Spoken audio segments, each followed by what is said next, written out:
Also happening tonight before the meeting, a large number of people outside the school building protesting the proposed cut to mental health practitioners. Now, that decision was reversed in a compromise early on in tonight's meeting. WHS 1119's Alexandra Goldberg picks up our team coverage with the drama over the new controversy involving the mental health workers. We're kind of like the people who run into the fire. But to just come out and take a job that was revered as one of the most important in the district for student help and throw us on a simple line item on a Friday afternoon of a long weekend speaks volumes. Emotional remarks from JCPS mental health practitioner Tracy Roberts before a pivotal vote.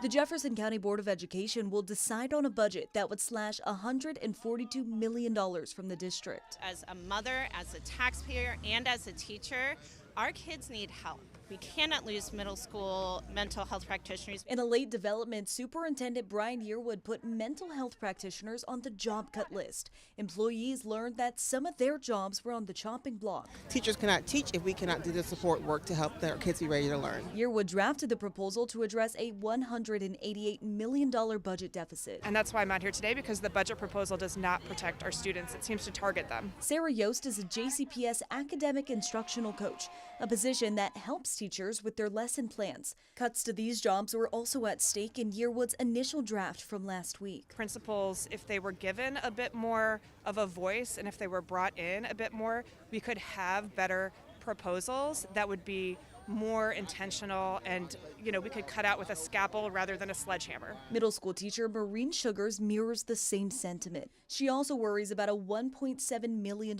cut to middle school team funding.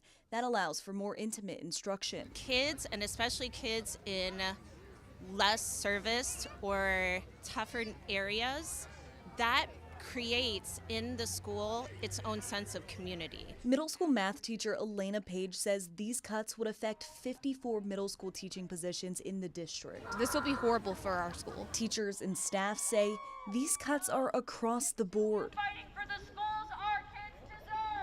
making their voices heard in the face of the inevitable. In Louisville, Alexandra Goldberg, WHS 1119, on your side. Now, here's where we stand at this hour tonight for this historic moment for JCPS. As a reminder, the board voted on closing the two schools, but it did not vote on the overall draft budget proposal to cut those jobs.